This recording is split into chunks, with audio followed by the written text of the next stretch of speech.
We will call the meeting to order and pause for a moment of silent reflection.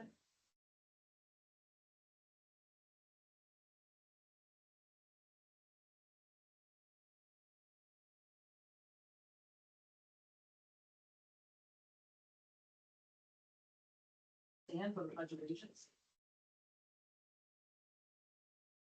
I pledge allegiance To the flag of the United States of America, to the republic for which it stands, one nation, under God, indivisible, with liberty and justice for all.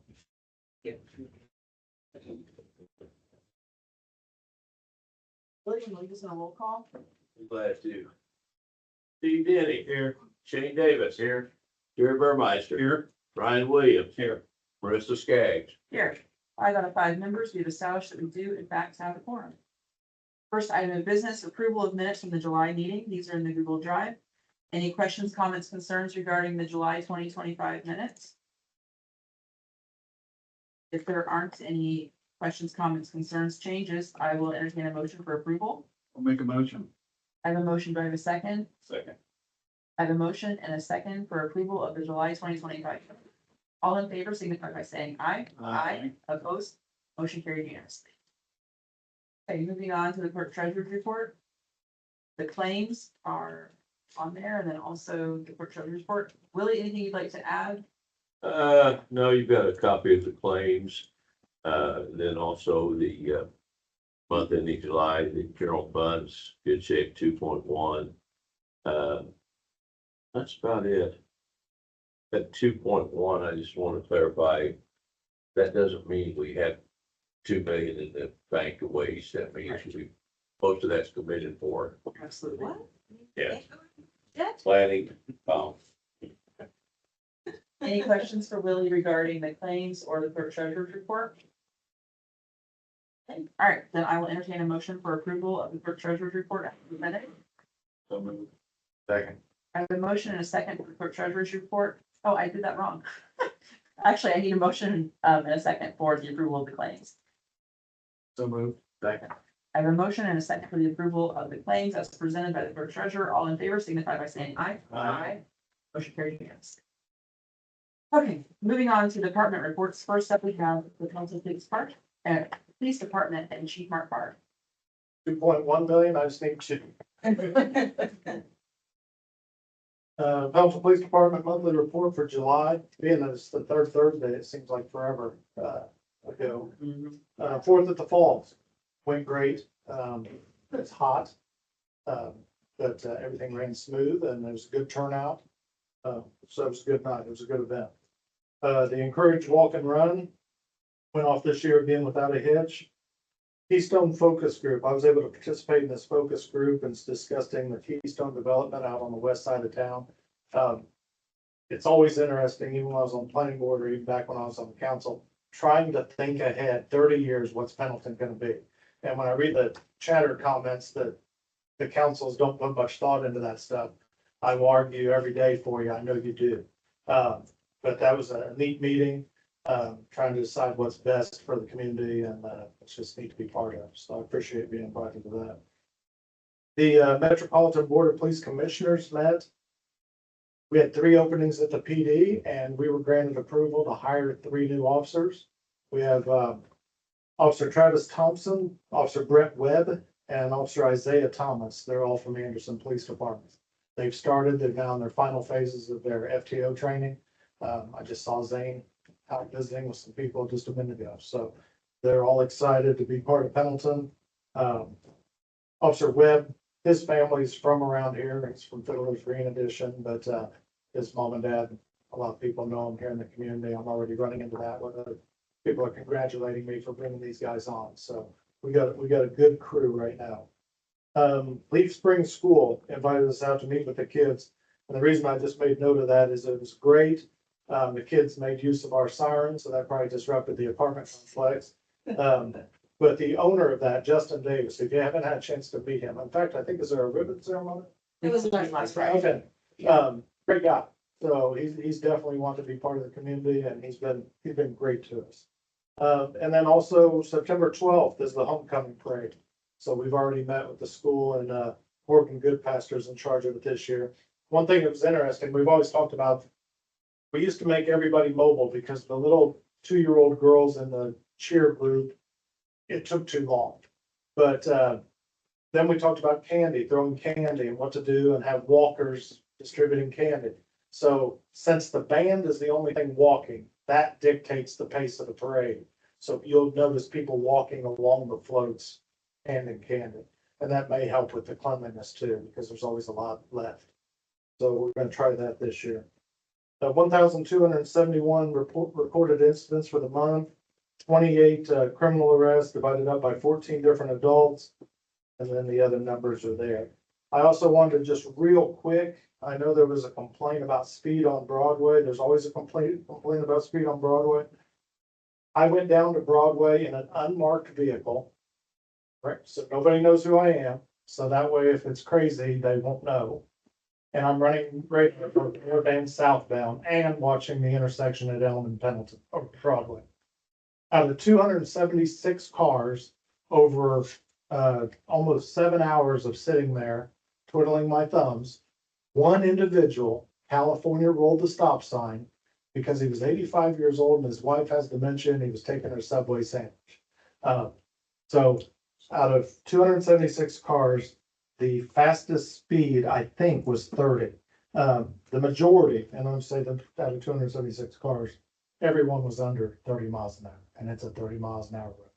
It sounds fast, it looks fast, and don't get me wrong, I'll say this all the time. Every road in the world has a speeder on it at one time.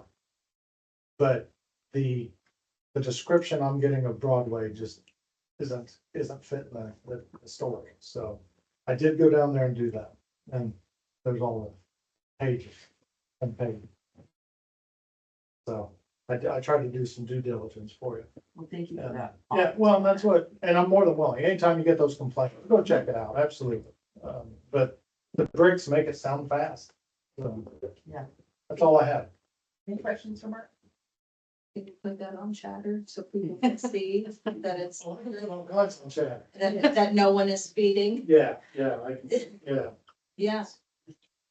maybe you. that'll help. I have a compliment for your officer, Alford. I called him yesterday about a garage door opener I had a problem with. And last night he stopped for 30 seconds and had it fixed for me. So, Good. great guy. Your operator. And battery operator. Operator Eric. Yeah, we may have heard that story. He's good with numbers, I'll crush. Yeah, Yeah, good guys. yeah. If there's, don't get me wrong, Mike's doing great and has been a great officer for Pendleton, but when it comes to garage doors, the one time he fixed mine, my son Dawson was just little. And when he left, my son looked at me and he goes, "Dad, that's the quietest that door's ever been." And Mike's pretty good. Oh, yes. So, all right, thank you. Awesome, thank you so much. Falls Park, you guys are up next, and we have the new executive director, Carrie. I'm thrilled to be here tonight representing Falls Park. My first day was July 31st, and interim park director Joe Knoll, along with other staff in town and at the park, community members have been very welcoming and got me really acclimated and updated on all things Falls Park related. Master plan is in the works right now, and so right now we're working with Kimley Horn, and that's ongoing. We're looking for attainable goals and priorities for the next 5 years. So we'll keep you up to date as that progresses. Pickleball courts, I don't know if anybody walked down there and checked those out. So we have the gravel base that was completed in July at some point. The asphalt was laid about 3 weeks ago, and that takes about 6 weeks before we can do the acrylic coating and the paint on there. But in the meantime, fencing is ordered for the perimeter, and so that should take place in the next 4 to 6 weeks, hopefully. We hope to see that project completed by the end of September, so weather permitting, materials coming in, of course, but that is the goal, and we're excited about that. Howler Playground at Barnhart Field should start the week of September 8th. So next week, Donnie and his crew will be out there in the northeast corner of Barnhart Field, prepping the ground. It's about 2,800 square feet, and it's right off of that curb there in that corner. So we're excited to get that project underway. That is a playground that is designed for 2 to 5-year-olds, and I think it's going to be extremely well loved and used over there. It's a busy place this time of year. We've got golf doing really well, very busy, even with the hot temperatures. It's been very busy over there. The Calcutta was this past weekend. We had 13 teams go out for that, about 70 people. And of course, the winning team left with the biggest smiles and bragging rights of the day. And we've got the mixed Calcutta coming up this Sunday, so be a lot. There's tournaments scheduled for September out there. Just a lot of work going on. We have a 3-year project on the cart paths. We're in year 2 right now. We just completed that yesterday. So you can go out there and see the difference that's making. We've got a lot of great positive feedback on that project. Yeah, and so next year we'll finish that project up. We're excited about that. Special events coming up. We've got Park Fest on Thursday, September 4th. And this is our annual fundraiser for Falls Park. And so we're excited for that coming up. I'm going to be at the Farmers Market this Saturday, just kind of telling folks about the events coming up, selling tickets for that event, and just kind of being a presence in the community. So I look forward to being out there on Saturday for that. And then Boo Bash, that'll be coming October 18th. And for those of you who haven't signed up for your trunk yet, we'll be looking for your phone call. So we want to get you signed up to help with that. We need a lot of community members for that. We like to see at least 50 trunks out there decorated and giving out candy to our community kiddos. So hope to see you out there. If you have any questions about those, Christy has been doing a fabulous job with running our main office, the administrative office, and running these events. That's all I've got. Any questions for Sharon? Just want to say welcome aboard. Oh. We're glad to have you. Honored to be here. Also wanted to mention to Joe Knoll, who filled in why that spot was open. Thank you for your service. Yes, Joe did a great job. Awesome. Thank you guys so much. Great, moving on, we've got planning department. Hello, been a while since I've been up here. So Jacob, thank you for the first one. So in July, we had 3 site plans approved, Wawa, Fairfield Inn Hotel, and Leaf Spring Daycare Center that Chief Farr mentioned. That's gonna be a great addition to our community. All of these are. The other 3 we have in the pipeline right now are BP gas station at the corner of North Heritage Way, Subway Retail Center that just got a variance approved Tuesday. So they will be right next to Starbucks, and that is a Subway with a couple retail units in it as well. And then Indy Boat Co. is doing their phase 2 showroom out on 700.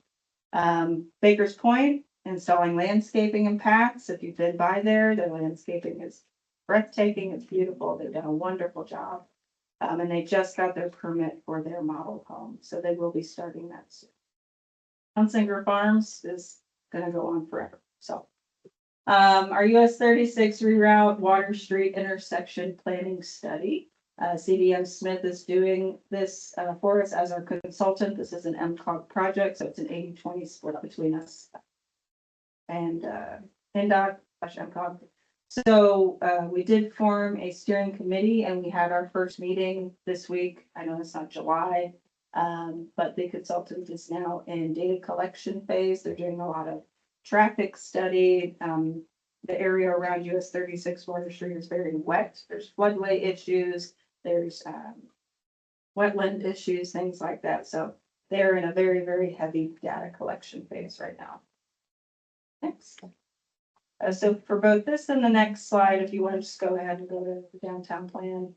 Both the comp plan and the downtown plan have a first rough draft that's been created. So we're about a little more than halfway through both of those plans being updated. The aim is to have them adopted January 26th. So those have been created. It's been circulated through the steering committee and staff for comments. And then the excuse me, the consultant is going to be presenting the draft of both of those items at the September 3rd Planning Commission. So you're welcome to come to that. And then after that, do we have one more open outside the public hearing? October 1st. Okay. So those two plans are moving right along. The downtown plan is a decade old. The comp plan was done in 18, so about 7 years old. But it's nice to have these done together, as well as the Keystone plan that Chief Farr mentioned as well. That got going in June, and that will also kind of tie in as an appendix to that comprehensive plan. So all of these development plans talk to each other and relate, and one doesn't say one thing while the other says something completely different. So that is a really good thing to have when all of those can be updated together. So that's really all I have for July. I'll probably have quite a few things to update on the Business Park Trail in August for our next meeting. And Connor, have you been formally introduced? I don't know if we did it last month. I don't know if I don't think I was here. But Connor Grant is our new planning and zoning administrator. He was our intern at the beginning of this year, and we're very happy to have him on board. Very lucky. It's wonderful to work with. Any questions for me on these or any of my other projects listed in the PowerPoint, the full PowerPoint? Nope, thanks. Okay, you're welcome. Good evening. Okay, yeah, I was gonna mention the fact that we just could not let Connor go. And I've extended and expanded his role here in the town. He's proven his value quite for sure.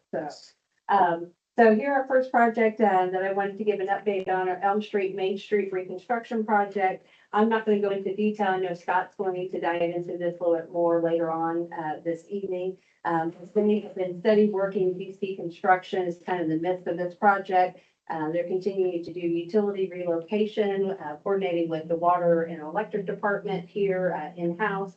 Also, they're working on some final storm drains and lateral connections, had to do some adjustments on that. And actually, I got to witness some meeting of the minds I called the other day with the team of the engineers, the contractor, and our in-house engineer, Scott Resky. So they did an amazing job troubleshooting a situation, and I thought they came up with a great win-win that was going to work for the project very well. Another piece is that we're starting to do some not weekly progress meetings on this project, but some periodic, about every 2-3 weeks, pulling everyone together on the team. Those conversations have been very helpful, and even seeing the MOT on those mode of transportation being addressed has been very. The next slide there, we got the North Heritage Way construction. This project is moving along very well. This project, because there's a lot of moving pieces and parts, there's a lot of heavy infrastructure that's going into that area, as well as even south along South Heritage Way with the storm or the sewer infrastructure that's going in there to connect into a lift station up north that will then help service in that entire area north of State Street.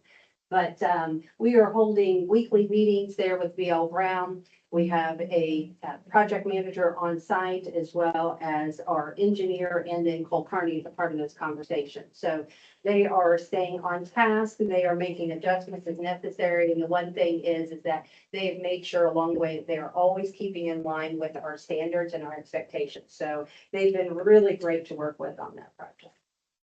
The I-69 interchange master plan update. We had a very busy month in July. We had our kickoff steering committee meeting, and then followed up by the next week, we had 4 rounds of focus groups. So that was the downtown building owners that were invited to those conversations and give them input in this plan, as well as we had landowners, and then we had developers, and then also community partners. So community partners were a lot of our utility infrastructure companies like Fall Creek Regional Waste, the Drainage Board, and so forth. They all came in, gave input on how they foresaw how this area could transform and develop to be able to be complementary of the surrounding development, as well as give some key information as far as roadblocks and some of those infrastructure, those natural existing, whether it's utilities or wetlands and areas out in those corridors to keep mindful of while our consultant works in forming in some concept. Part of those focus groups too was some visual preferences. It's a fun exercise to be able to identify some architectural standards that we felt that was appealing and right for that area. So the next steering committee for that is coming up in September. They've been working with Connor with trying to communicate, with those members to identify the best meeting time. So that'll be about mid-October mid-September, that group will reconvene and learn about those findings. The road impact zone improvement plan update. We are looking forward to kicking this off this next month. We have a meeting for the advisory committee on the 9th of September at 1 p.m. We have Matt Brown that's joined A&F with Steve Fairbach that's going to be teaming up this plan and project. But they're going to be doing a nice overlay and orientation for those advisory committees as far as what goes into those road impact fee processes, plans, and ordinances, and then processes after we adopt it as well. So very important. And then also one of the things I did want to mention, we are going to have a new appointment to this advisory committee. We're going to have joining us John Kiesel from Baggy from Indianapolis. He's very excited. He's a new member on staff there. Very excited to be a part of the conversations and help us develop this. The next plan is our Tree Campus K-12 program. Just wanted to give you a heads up is that we've been working on the last few weeks. This is going to be a partnership between the South Madison Community Foundation and the Town of Pendleton Planning or Urban Forestry Committee through the Planning Department. But we are working on a grant application. It's Cooperative Service Day through 9STAR. That application is going to go in tonight. It's due tomorrow.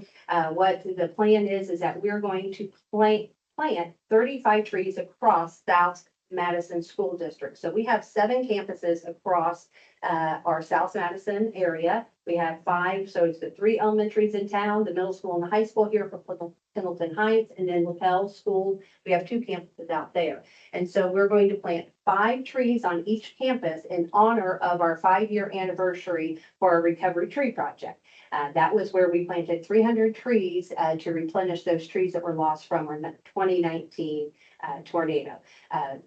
LaPel not only was recently hit by a tornado in this past year, but they also, that tornado then kind of came through their area first and then also then through our area. And so it's very key that we want to make sure that we include them in on this project. So we're going to team up with, hopefully 9STAR will be on board, and then also Banning Engineering is going to be helping us out with those plantings. Had a conversation with the key reps there from 9STAR this morning. They actually reached out. They knew that we were thinking about this project and they were very interested. So I think that's good news that we'll be able to make that happen.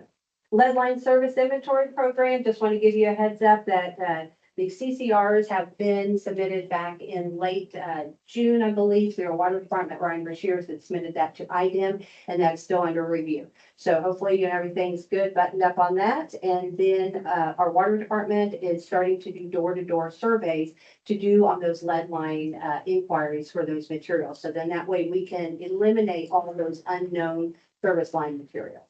So that you'll start seeing that here in the coming weeks now that high intense heat's kind of gone away. We're going to resume that. They've been hit by a lot of work too with the Elm Street, Main Street project where some water projects and improvements were there. So we're going to be able to open up some time to be able to get that going. Yeah. Okay, so Preserving Main Street grant. This was a grant that we had kind of talked about here over the course of the last few months in anticipation of applying for July 17th through Okra. It's a project that is partnered between Okra and Indiana Landmarks.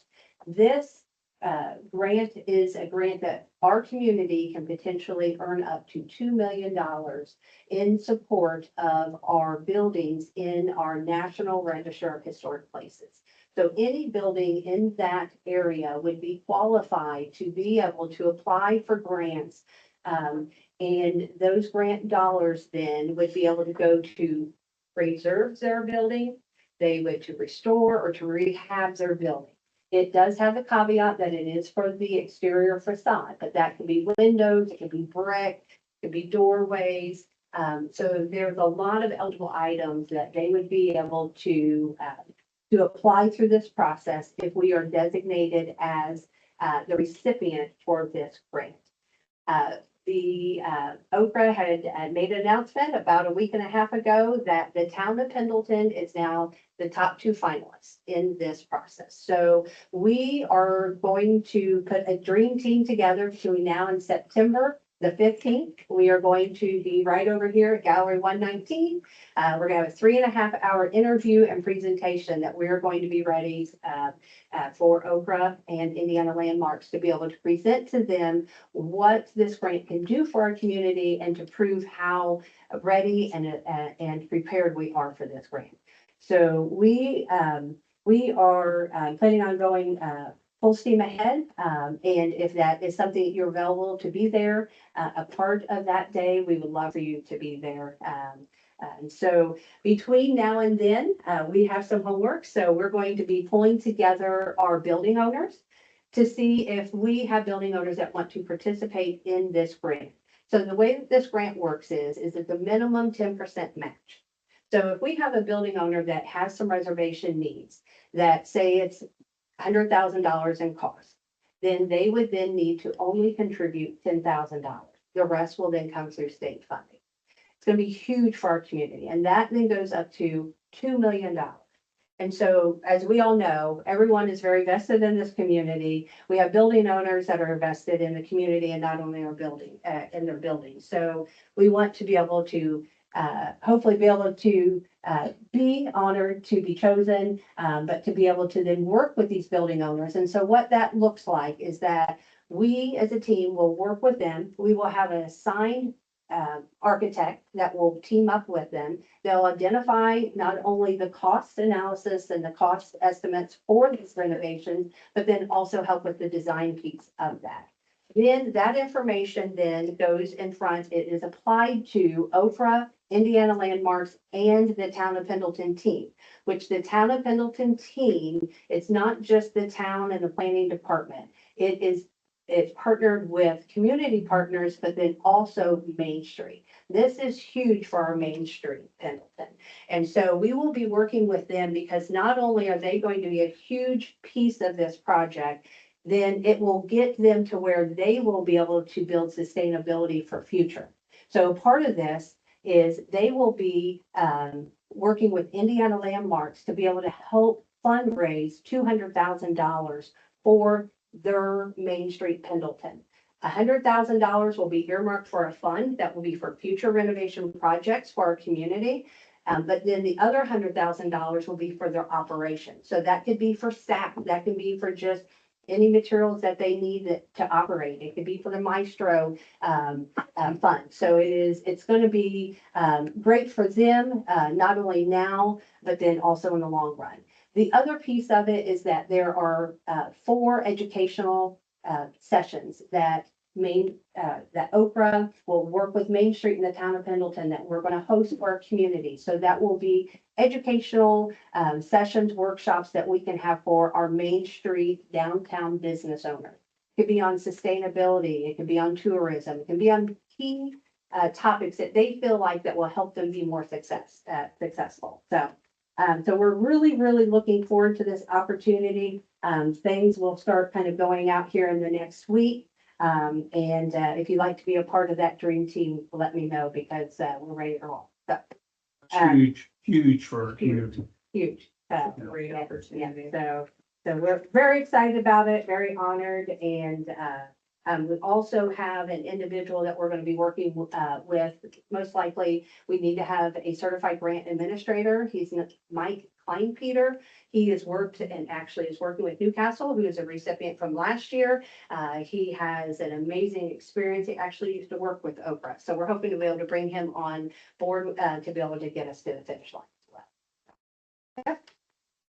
Did they give you any indication when they have to make the decision and we'll know or not know? It'll be the 22nd of September. So we'll have our month? interview on the 15th. Wow. Yes. Okay. And then this program will last for 2 years. So we have 2 years to get all of this done. Okay. Yep.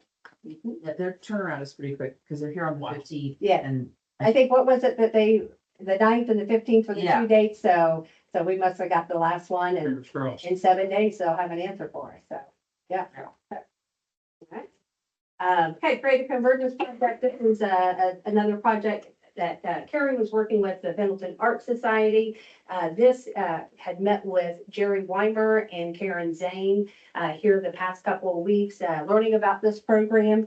And so this program entails, it's an Indiana Arts Commission funded grant where they're going to be working with local artists to create totem poles. So these totem poles will be on like a cement base, and then it'll be a 6x6 wooden post that then that artist can carve, paint, they can design, they can add features to it, and those totem poles then will be located in and throughout our community at different areas. And then there will be a QR code was what the envision was, is this QR code would then talk about the history or talk about the importance of that area, or it might be the gateway into a trail system that might then show that trail and give some details there. So those things, as those totem poles come in, those details will work, will be kind of finalized and fine-tuned. But we're looking at coming out here about mid-September, the call out to those artists, to invite them to submit applications for those totem poles to be kind of the to adopt those totem poles. Then they would take them and they create using their own creativity. It does not have to form to that area where they'll be located. And then there's also the idea that they like to have is those totem poles will be a traveling totem pole. So we're going to work with them to figure out and probably work with this gentleman to my right to learn about the QR codes, abilities to have that flexibility to make that program come to life for them. So excited to work with them on that project as well. Pendleton Citizens Academy. I know we put this program on hold a little bit, and then over the course of the last couple of weeks, I've been in contact with my board. They were the ones that funded this grant. So I talked with Maddie Love, Connor and I, we sat in with her. She gave us a lot of helpful information and find out that we have a little bit more flexibility and creativity with this program. We have some time to be able to get this wrapped up. She said 6-8 months, as long as we keep her, informed along the way. But what we've talked about is that we had initially had the 4 sessions and then a 5 kind of an activity exercise session. What we would like to do is we'd like to take some time and to be able to pull individuals and have some special speakers come in, some that are specialists. We'd like to have Reedy cover our financial piece. We can have, you'll hear Mr. Mark Farr talk about the police station and have those come in and then add in, and cover those sessions. So we're going to kind of pull back a little bit. We're going to kind of redesign that. We'd like to be able to put that in front of our staff here as a run through here this fall. And then think about the first of the year, then having it ready for our community to then start having this program offered on a yearly basis. Okay. That's it. Any questions? Anything for Denise? Thank you. Thanks, Denise. Thank you. Scott, town manager. You can go ahead and go to the picture. So, skip around a little bit, but first of all, this is, Main Street, that's part of the Elm Street Main Street project. And you're looking from the driveway approach for Lisa Floyd's house. You can see both on the right and the left side of the street that they've started pouring the sidewalks. I want to give hats off to our water department. We had basically, not in the pure definition sense, but basically 3 to 4 water breaks happening at the same time. As you can guess, the lines here in this part of town are pretty old, and as the contractors were getting into it, he just touched the lines. They were breaking. The guys had to reroute the lines to 4 different houses, and so I wanted to give them a kudos on that. How this is related is this was also the weeks that we seem to have a lot of rain, and no secret that it was really hard to keep up with the mowing at the cemetery. So we've brought Aaron Going out of retirement to supplement Michael Murdoch and to help keep up with the the mowing during this very, very historically wet summer. Normally, when we do this, when we get hit with a lot of rain and high heat, and so the grass is growing a lot, that we take water department guys and electric guys and street guys and we pile on. Well, we had electric guys working in Baker's Point. We had these guys handling water main breaks, and so Michael was left, and so Aaron called me and said, "Hey, would you like some supplemental help?" And we said, "Heck yeah, when can you start?" So Aaron came in and not only really helped with the just catching up, but he's also had a chance, he never had a chance to train Michael on all the tricks that he had learned over the years. And so the secondary benefit is that Michael's learning the Aaron Goen tricks. Just to give you a perspective on how difficult it can be during the summer. Back before we added the weed whacker that's attached to the mower, so as they went down a row, they could weed whack at least the one side of a headstone.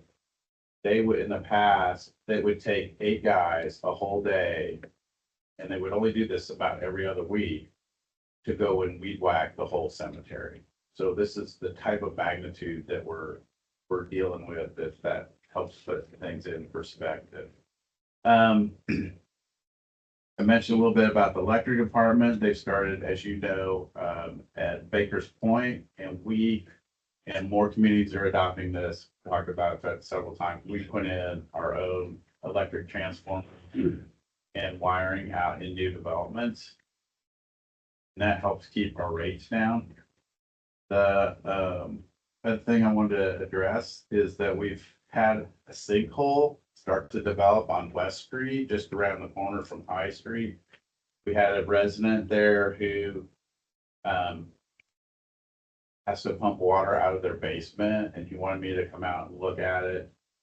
He was concerned that during the winter it was going to start freezing up. So I went to investigate. This was right after rain was following the stream as it made the corner and go down West Street towards the Methodist Church. And lo and behold, it was disappearing into a crack. And that's the start of a sinkhole. The guys went out to their street department, and it was about twice the size of this table. So we caught it really early. But because of that, we're going to go ahead and put in some drain line, repair the old drain line, and go ahead and add new sidewalks while we're there. So far, we're up to $20,000 probably. Worst case scenario, they keep finding more and more crushed pipe. Worst case, I don't think we'll get to this, but worst case, we may have to place a new inlet / manhole in. So worst case, maybe $80,000 little surprise. Hopefully we can keep it under 30. We met with Frontier this week. They want to put fiber service, which is different. We've had fiber companies coming through town, but they were just transiting. They weren't going to offer services to our residents. Frontier has started a fiber program, and so they're going to be offering that to people in town. It looks like it's 80% coverage looking at the map, and then quite a bit of area just outside of the town limits. I know a lot of, when I get comments from people and friends, it's about when are you going to have fiber in town? And I'm like, I don't know the company, but so anyway, I think that's going to be good news for a lot of people. The other thing is we're investigating the getting a vac truck.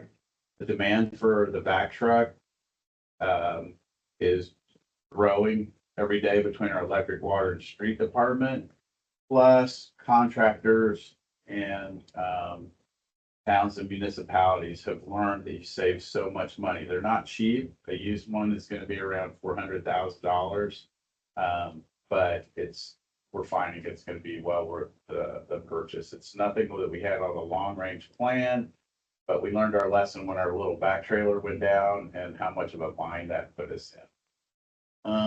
If you go to the next slide. this is, this is the, where I'm standing just on, West Street, looking back up towards High. And where you see the, steel plate going underneath that driveway, that's where the sinkhole was. And it was basically being formed because the storm line that's running off in the grass area there, it was crushed and leaking. And, so water's gotta go somewhere, and if you're not gonna give them an easy way to do it, they'll pay the price. So that's that. And then the next photo. Okay, so this is our first pedestrian crossing. We're having the light department do this, so I'm gonna rib them a little bit. I forgot that linemen like to put stuff at the top of the pole, so that's about 15 feet up. We're gonna lower that. That's right at the soccer field crossing. We met this morning and they only exceed the recommended height by about 5 feet. So we gotta bring it back down quite a bit. With my hands reaching to the air, I could barely touch the flashing lights. They've learned a lot of lessons from that. One of the things is probably in certain areas it'll be okay here in the park, but we want the lights to be even brighter than the type that we bought. Maybe go in a high traffic, high speed area, go to where it's more of a strobe light effect. Those are going to be yellow, not red. At the bottom, you can see got this height right. It's the right height for somebody in a wheelchair to be able to push a button. And this is right at the soccer field, just down from the June Jamboree circle.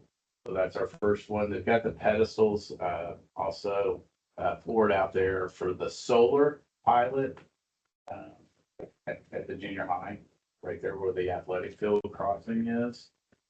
And I think that's about all that we had. Anybody have any questions? Thank you for touching on the cemetery. I did get a couple calls this Yeah. week. Yeah. Thank you for that. It was, it was, no pun intended, a perfect storm. It's historic rain and hot, heat, couldn't put any extra forces on, and we had a guy who was his first summer, and so. I think yesterday I drove through both sides. Yeah. Everything was down. Yeah, we've caught up, so, all right. Great. Anything for Scott? Thanks, Scott. Thank you. Okay, no old business tonight. We have a whole lot of new business. So we're gonna start it out with ordinance 2025-16, three-way stop sign at Falls Park Drive and East Street. What happened? It did the waterworks thing. It did the waterworks. All day, Okay, we got to here. if you're watching this online, I say that about the screen. Everything else is okay. So this basically amends the town code to allow for there to be a three-way stop at the intersection of Falls Park Drive and East Street. Very close to where that pedestrian signal is. Yeah, we intend to put one there also. That one we may actually, we're gonna play with the idea of actually making the strobe lights will be red versus the yellow, since it's at a intersection, but we haven't made that decision. Okay, now, Rob, correct me if I'm wrong, we're not doing this, just I just need to take this, like, this constitutes first read on this, correct? Correct. Okay, no vote, no motion. You can have a motion and a second, but no vote. Okay. Do I have a motion for approval of ordinance 2025-16? And orders the town of Pendleton to amend the code regarding a three-way stop at Falls Park Drive and East Street. Make a motion. I have a motion, do I have a second? Second. I have a motion and a second for first read of ordinance 2025-16, three-way stop sign at Falls Park Drive and East Street. This constitutes first read. Moving on to ordinance 2025-17, speed limit in the Pines at Deerfield. This basically establishes a 25-mile-per-hour speed limit throughout the Pines at Deerfield subdivision, specifically on Blue Spruce Drive, Redwood Drive, Dogwood Drive, Tamarack Court, Hawthorne Drive, and Buck Lane.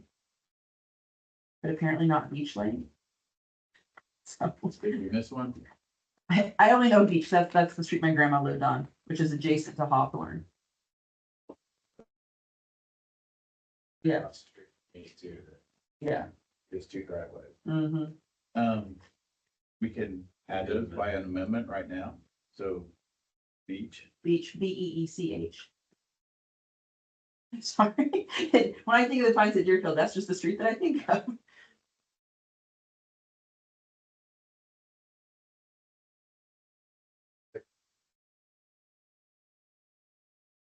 Pine Oak Lane.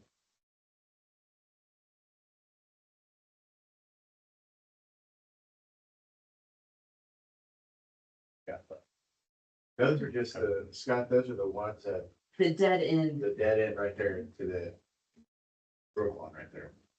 Okay. We'll get that amended. okay, We'll have other amendments. There's others missing. Sorry about that. it's okay. I should have caught it earlier on the street. I could have swore, yeah. It's okay. Okay. Yeah, we can't go to 20, we can only go to 25 without a traffic study, Well, I correct? don't think you can get that fast. Oh. True, possibly.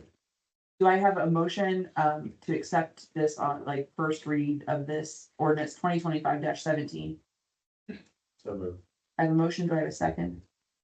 Okay, this constitutes first read of ordinance 2025-17, speed limit in the Pines at Deerfield. Moving on to ordinance 2518, restricted parking on Elderberry Street as well as South Main Street.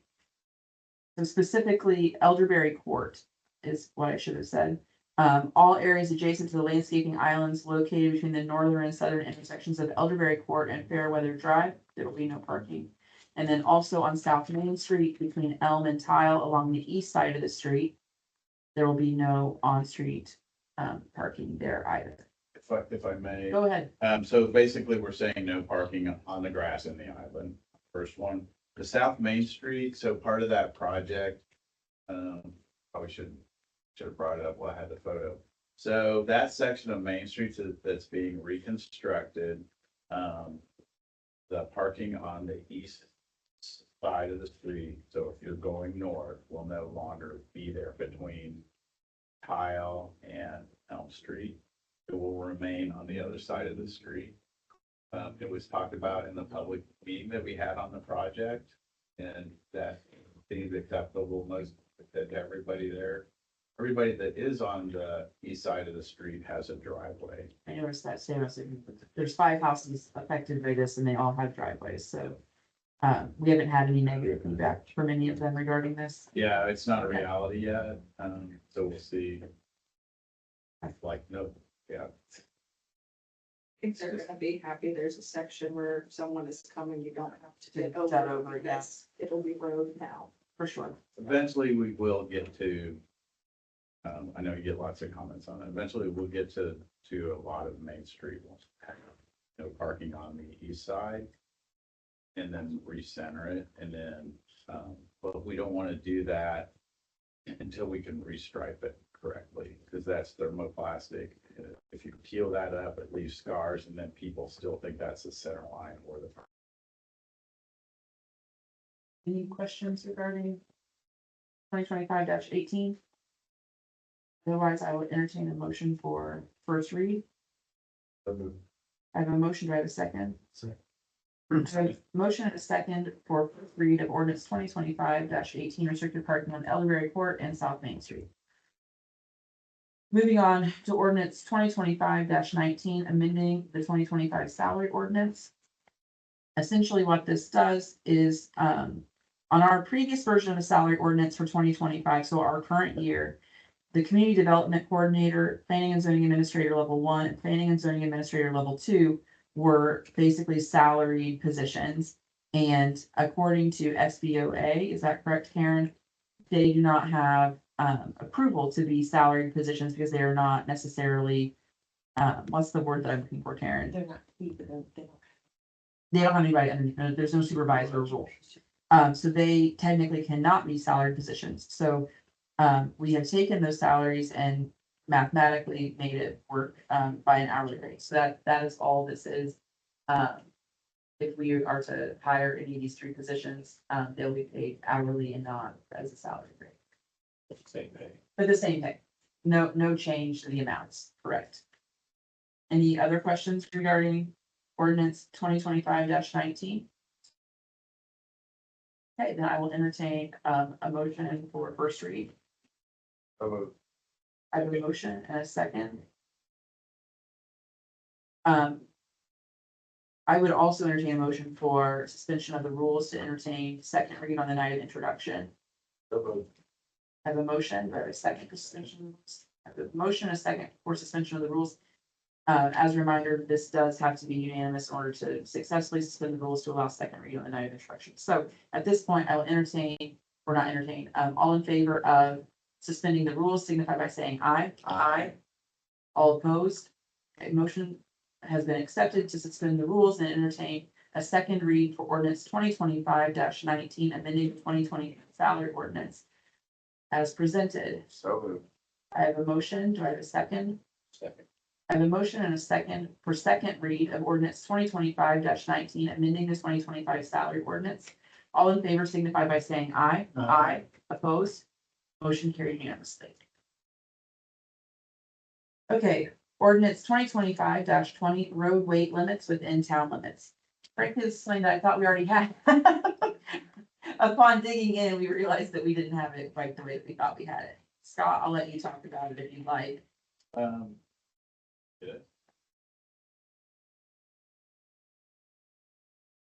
So this brings it down to 10 tons.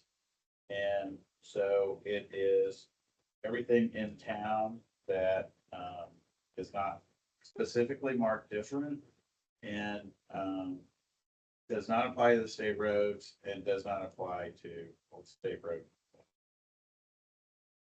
Did we get a copy that had the amendment to Old 132 earlier? The copy I had Yes. earlier. It's correct now. Okay. Yep. Excellent. Also, this does not apply to vehicles making local deliveries, Vehicles. ag vehicles. Yep. Those vehicles also. So, What part of the section does that say? right here in D on the second page. Shall not apply to the following: vehicles owned and operated by the town or any of its departments or agencies, vehicles with a gross weight of over 20,000 pounds, parking on, operating on, or using streets or highways within the corporate limits of the town for purposes of local deliveries, vehicles used for agricultural purposes, school buses, vehicles with a gross weight over 20,000 pounds that are specifically approved to operate within the town's corporate limits pursuant to written authorization by the town manager. No worries. Any questions regarding this? Great. Then I will entertain a motion for first read. I'll make a motion. Second. I have a motion and a second. Constitutes first read on ordinance 2025-20 road weight limits. I Moving, hate to break your rhythm. it's okay. So going back, I just realized why those two streets were not listed, because they never did have speed limits in the first place.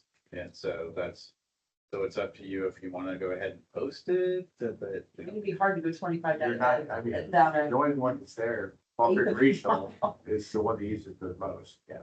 So I recommend we don't, so we don't have to put a sign up. It's be away Yeah, from the just- sign. It's like the Baker's Point signs that say neighborhood or like all streets, can we just do that? And then we don't have to post on those short Well, little, we do have that question for council. We had that question earlier, can we have a default speed? There is a state law that has a default of not posted, so that would be 30 miles an hour if not posted in a rural street. It's 45 on a county road, 55 on a state highway, and then interstate is 70. So there is a default speed limit. I'm talking about from the signage standpoint. If we have the sign, like if it's in the neighborhood that says all streets, whatever, and then we have the main thoroughfares with the signs, do we still have to put a speed limit 25 sign on these little short, I'm gonna guess, eighth of a mile? Yeah. Dead ends that. There's only two entrances into that addition, so if you put them at the very beginning of the addition.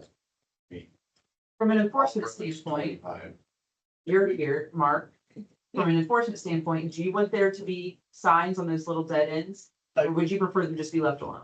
Well, like, it goes with the law. Because that particular neighborhood isn't a through road, there's two entrances.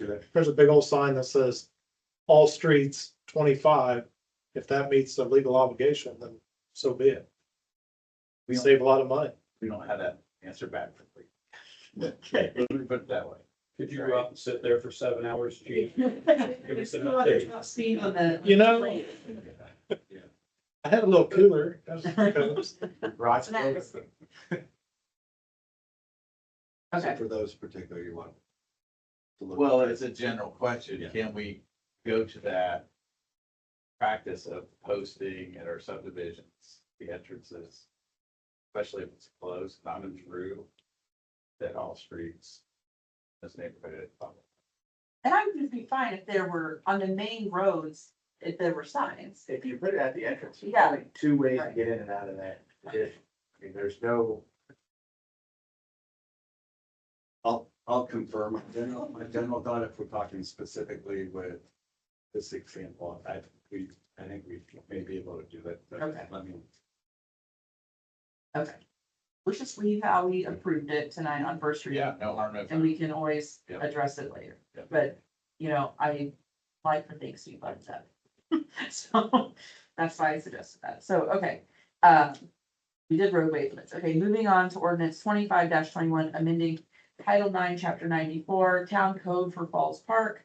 This spells out a few things and it was really pushed kind of, part of it has been approved by the park board already, some of it will go in front of the park board next week, correct?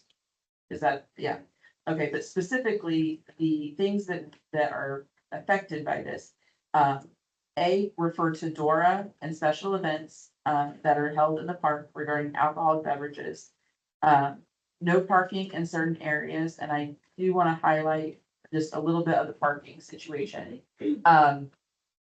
Section A, no overnight parking is considered between 10 PM and 5 AM. Section B, all parking of vehicles of any kind is banned on all of Falls Park Drive. No parking signs are erected in the area and have also been painted on Falls Park Drive itself. When I read this earlier, I kind of panicked regarding the angled spots. Angled parking spots are not considered on-street parking, which to me wasn't necessarily clear, but that is how it's written. Moving on to the use of park property restricted. The nature preserve located in the area commonly known as the North 40 and all hiking trails within the town parks may only be used during the following hours. From May 1 to September 30th each year from 6 AM to 10 PM. From October 1st until April 30th of each year, 8 AM to 7 PM prevailing local time. Exceptions exist at the park board or park superintendent. Excuse them. Also, exhibit B, activities prohibited on park property. We have a few questions about a little bit of this up here, but it is strictly prohibited for an individual to engage in any of the following activities on or within property owned and controlled by the park board, except as expressly permitted by the park board in writing. What was that? It says board park. Oh. Handling, building, stoking, lighting, maintaining, or using any fire that is not contained in a fireplace or grill provided by the park board. 2, construction of safe, appropriate, ordinary, or natural or untreated materials. And 3, continuously monitored and cared for from kindling to complete extinguishment by a competent person. 2, pitching or maintaining a tent or other improvised shelter for the purpose of overnight camping. And 3, smoking of any kind in areas controlled and regulated by the park board. Our question is about the golf course. even the alcohol in here too, it says there's no alcohol. Of course, this park, How do you guys typically interpret?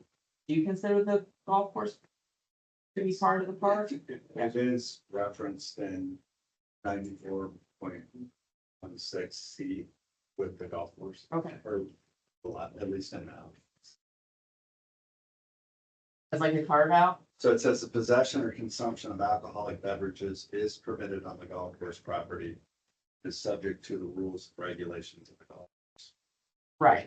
These exceptions also apply to 94.20B3 subportion. Okay. Now, if you want, you can certainly modify it, if you have other, if you want to put it as an exception or something. Yeah. It's up to the council how they want that done. I mean, say sell cigars now at the golf course. You no smoking needs to be put in there. We're gonna have an ordinance. You gotta.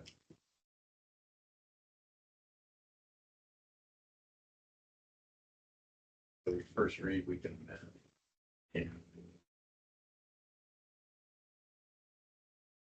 the states and everything that come from the government.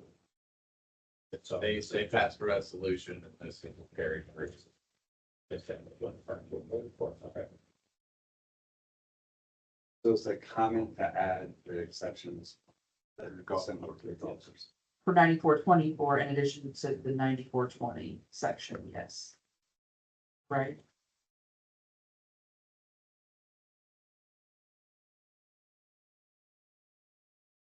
We still want anybody building the fire or an improvised shelter on the golf course.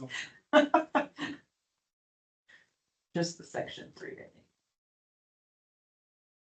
Otherwise, I don't see a problem. And I have this marked down as entertaining a double read on that. Park board representatives, would you guys just want us to do the first tonight, take it to the park board next Wednesday, and then bring it back on September 11th? I think that would be appropriate. Sherry, you think that's? Yes. Okay. Then let's do that, and that way the dust can kind of settle, everybody can take this in, and then since we're delayed in the month anyway, it's just, you know, 2.5 weeks. So, okay, any other questions or comments regarding this? Mark, I was gonna ask, you get a lot of people fishing down there, like at the night. Is there people with a lantern? I mean, There's people in the park all night long. is there all night? Swing sets, the whole shebang, yeah. Sitting out on the bridge over the falls, yeah, all night long. Just curious. It's a busy place, Yeah. constantly. Okay, given the amendment, regarding the exemption of the golf course regarding what would be 9424A3, I will entertain a motion for first read of ordinance 2521, amending Title 9, Chapter 94, Town Code for Falls Park. I have a motion, do I have a second? Second. I have a motion and a second for first read of ordinance 2025-21, amending Title 9, Chapter 94, Town Code for Falls Park. That will go to the park board and then we will come back to it in September. Thank you for your patience, park board friends. Okay, moving on to ordinance 25-22, regulated territory for the town water service. This pertains to the water territory. Scott, I'll let you talk about it if you'd like. So, we passed an ordinance that was the kickoff for our petition to the IURC to basically make the unincorporated areas under in Fall Creek Township and 1 mile into Adams Township under our water district, create a water territory. If you also remember that 6 weeks after we did ours, Anderson filed a petition that was quite extensive. The IURC has asked us to come back and refile and take out the areas of Fall Creek Township that are north of Old 132, once we get past 69. Sorry, Mark, you're still in it, but barely. But your friends across the street are not. Right. All the way up to 400 South, which is the township line. Thank Can you you. rotate that? Yeah, give it a second. Okay, and then, also the area that is north of 36, but east of Madison Avenue, so 100 West. Which will include the 1 mile that is north of 36, so basically where the Markerville Fire Station is, the 1 mile into Adams Township. They want that removed. And then Ingalls, who has their water treatment plant in Fall Creek Township. It is the old reformatory water treatment plant.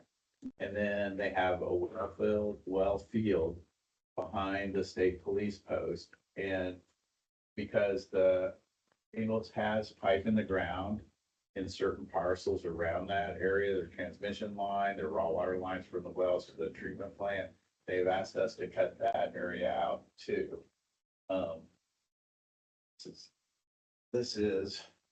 It's really hard to see if I can get the point. So. Where's you like me to go? Yeah, you can take that off, I confused. Okay, so the white hash is what our original petition is for. It's the unincorporated areas of Fall Creek Township plus 1 mile, any parcel that touches within 1 mile, which is basically 100 east. Then, that was part of the petition too. The green line is Anderson's city boundaries that does come into Fall Creek Township. And just a reminder, 400 south to the north, 0, there's no really road 0, would be the east boundary, then 600 west. This is a typo right here, but 600 west is the township line between Green Township and us. There is just a little sliver of Ingalls that comes into Fall Creek Township. That's the only place, and that's just because it was a parcel that straddled the lines between the township. The new petition will keep the donut holes, even though it's a Green Township. It does keep those in our petition. So I guess you could say there is a little bit of Green Township. So what they want us to take out is basically this V-shaped up to 400 south. And then everything, oh, there it is, 100 west, here's 36. So East Elementary is right in here, the Markleville. We have another Stafford. We get pointer. I didn't go on. Okay. Okay. It's not working. Should have 2 laser pointers here. Yeah. Okay. So, so let me start all over. So this area, which is 100 west, 36, all this will come out for our petition. So what's left is everything that's, of course, the town limits, the donut holes. The Ingalls area is basically, here's the state police post, the reformatory. This area comes out, everything south of Fall Creek Drive. It's unincorporated, crosses 67, and then the parcels that are directly behind the state police post and the juveniles. We'll still have this area, all this area up here, and of course the town. So anyway, we have to, part of the process, we have to revise our ordinance to define that territory, and then we'll re-petition back to the IURC. So 3 areas get cut out.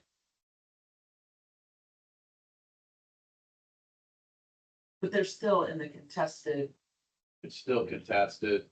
They haven't ruled whether Anderson will get that. I think the writing's on the wall because they've put some wells in over here around the Gilmore 109 area. So they can either rule it as exclusive territory or just right to serve with non-exclusive.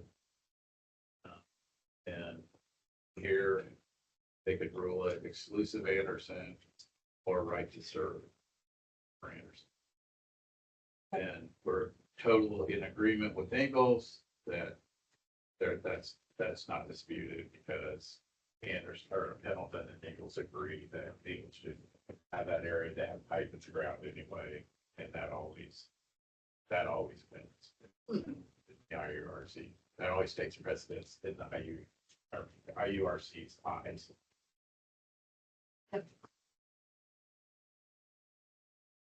Okay, any questions from Scott regarding the new ordinance 2025-22, regulated territory for town water service?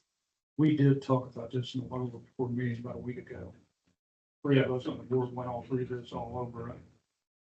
So thank you, Jerry.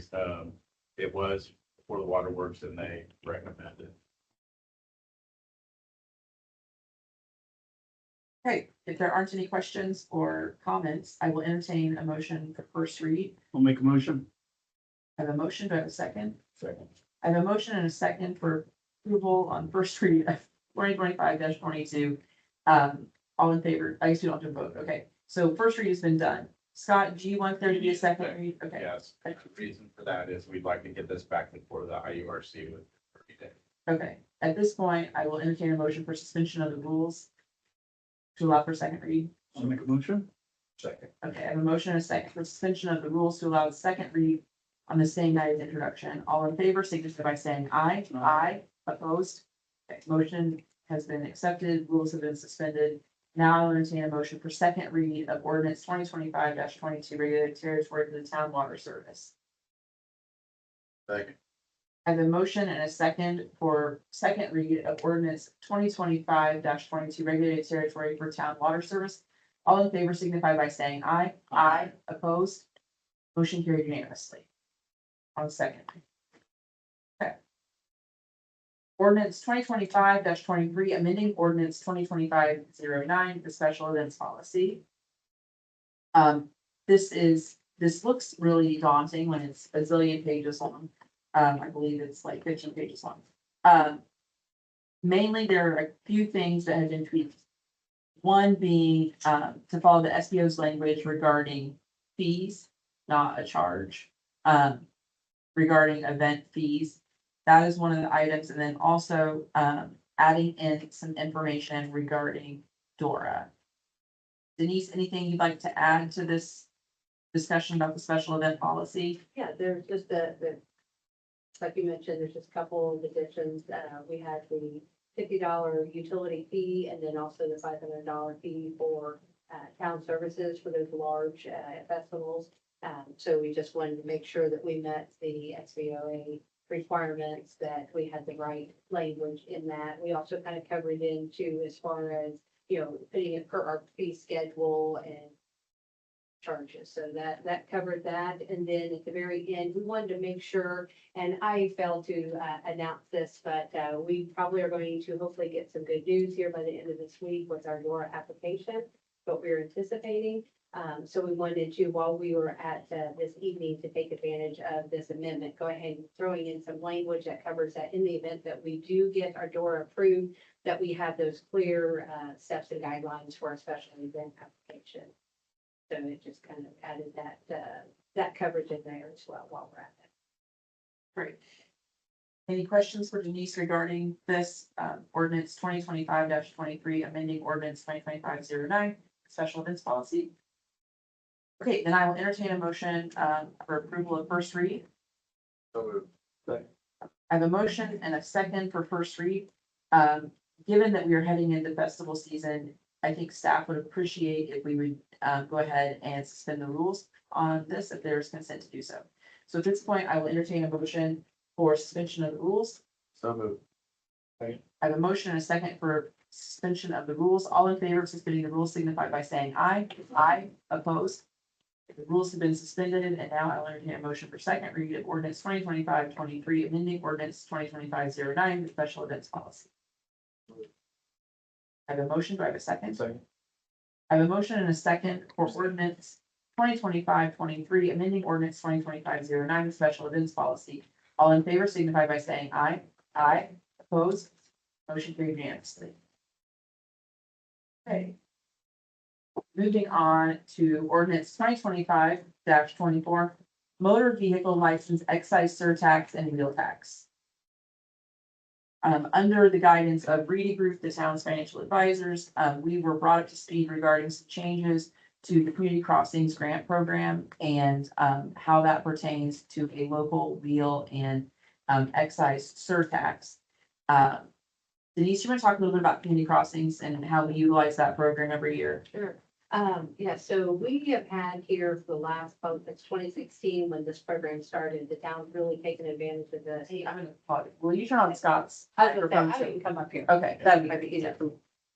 Yes, so probably here since 2016, I've been able to go back to records. We have participated in this program every year. It was a once a year application for several years, but then eventually here in the last 4 or 5 years, they added in 2 rounds per year.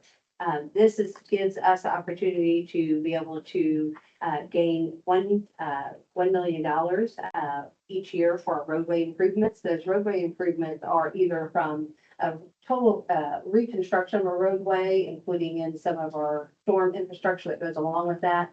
up to Chippensville and Cracksville. So we, since 2019, we've had 65 roadways that we have improved over our communities through this program. Numerical, with funding, that equates to about $6 million and of improvement. With our match, and also we go above our match through our MDH and local road funding, we're looking about $8 million since 2019 that we've been able to put into our roadways. So this is something that we want to be able to continue to have. This past year, they went and they put a freeze on the program. So everyone in the state was a little nervous, but thankfully they went ahead and added in the next round in October of this year. So in October 1, it's going to open up for us to be able to apply by the end of that month for then another 1 point.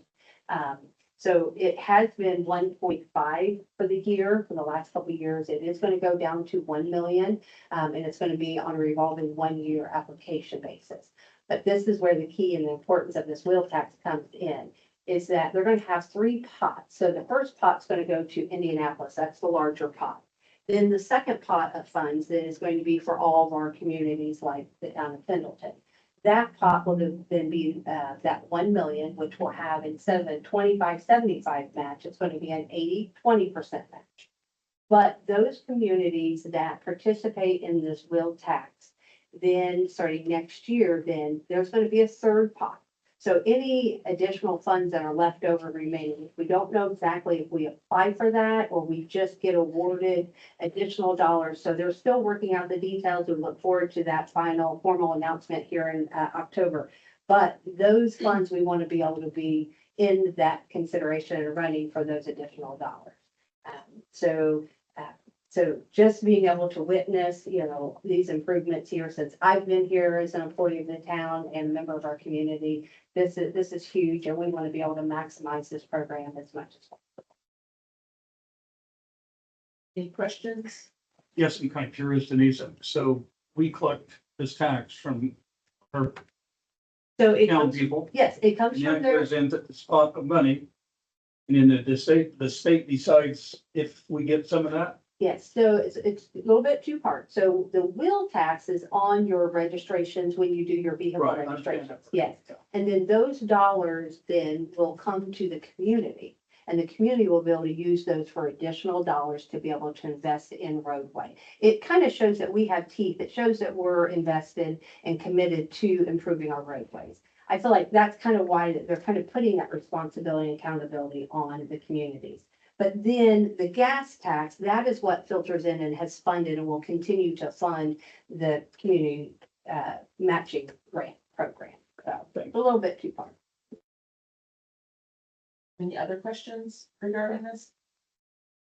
They kind of set out parameters, ranging from $7.50 to, what was the high? $7.50, I think, to 40 on one, and then it was 5. Yeah, the wheel tax was between 5 and 40, and then the excise was between 7.50 and 25. So even okay.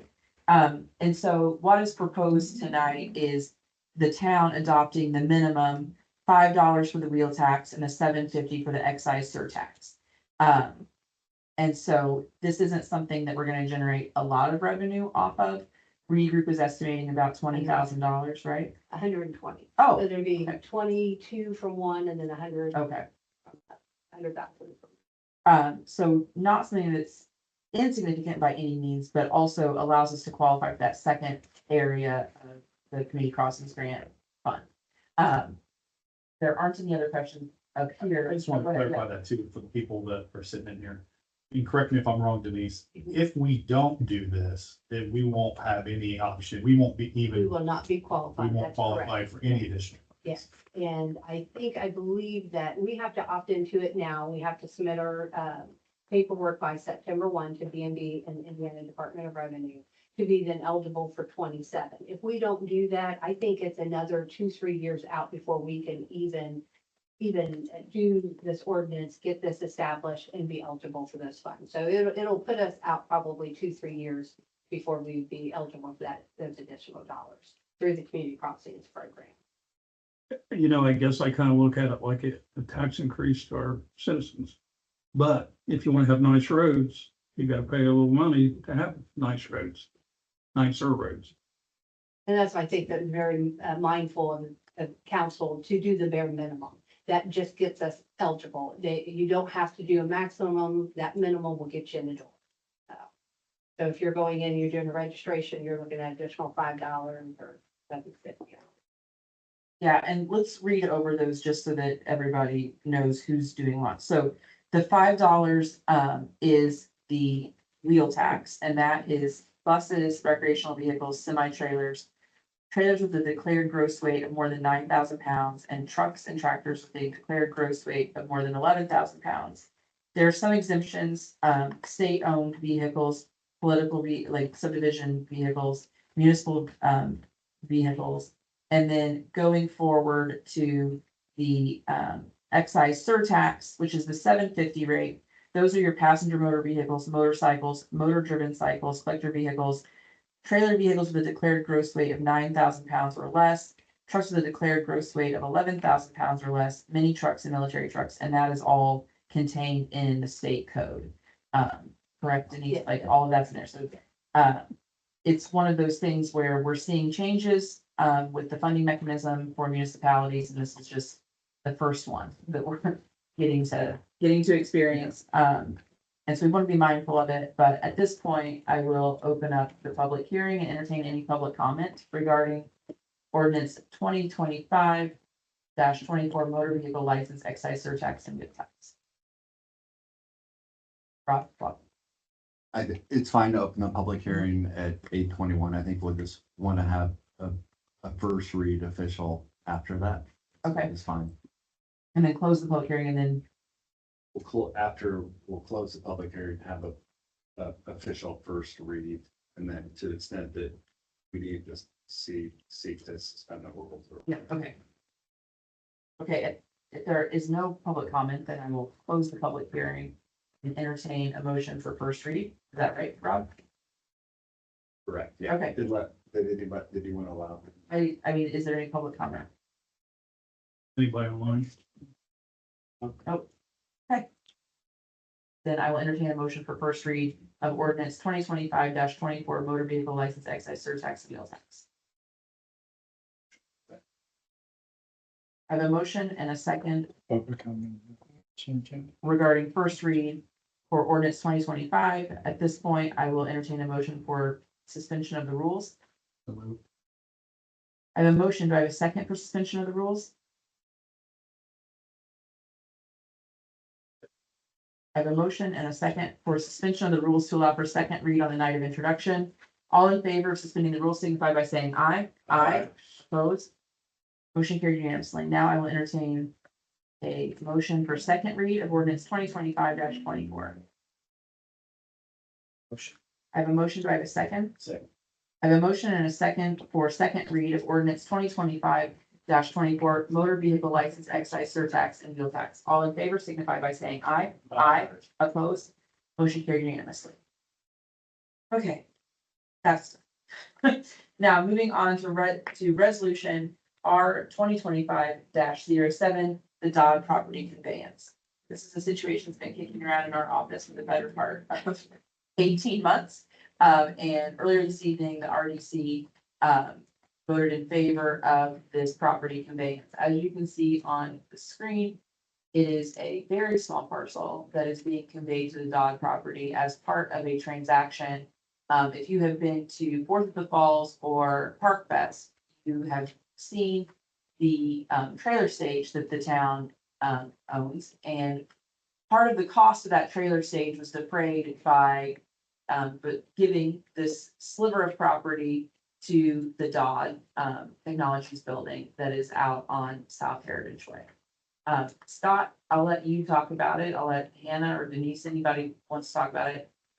We just need to have this memorialized in the right way, and that is what this is serving to do tonight. Go for it, Hannah. Any questions? Essentially, Dodd had approached us about this piece of property that they wanted. And our building inspector has a really good relationship with Mark Dodd, Mark and Wanda.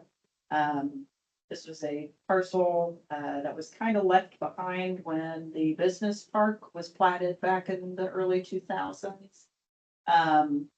It doesn't have anything on it that's useful for the town, so they said, you know, if we can get this land and you can pay the difference, we can give you this really nice trailer stage that, you know, the park had really been interested in at the time and was a really nice asset for our town, so. All of that has been accomplished. There was some issues with this particular parcel. It didn't have its own parcel ID, it wasn't assigned. And it was owned by the RDC. So there was kind of some scrivener's errors and legalese that kind of got looked over. But this is the last piece to button that up, to finish that deal with, Dawn Technologies. Basically an old utility right away. When we laid out the park, we thought we were gonna need it, but as the roads were built, turned out we didn't need it. Up here to the north is, well, over here is the water tower. And then a strip of ground that goes down to eventually Fall Creek Drive, goes past the dentist office, crosses over Heritage Way, which is shown right here. And we, in that right of way, the keeping has a water main to the water tower and overhead power lines. So turned out that would have been preserved for running those utilities down here to the south. It wasn't needed with Heritage Way. It was sorry, those utilities basically come down here. And Dog owns everything around it. Yeah. And Dog Farms. Any questions regarding resolution 2025-07 dog property conveyance? If there aren't any, I will entertain a motion for approval. I'll make a motion. I have a motion. Do I have a second? Second. I have a motion and a second for approval of resolution 2025-07. All in favor signify by saying aye. Aye. Opposed? Motion carried unanimously. Okay, last item of new business. Joe Knoll vacated temporarily his spot on the park board while he was the interim park superintendent.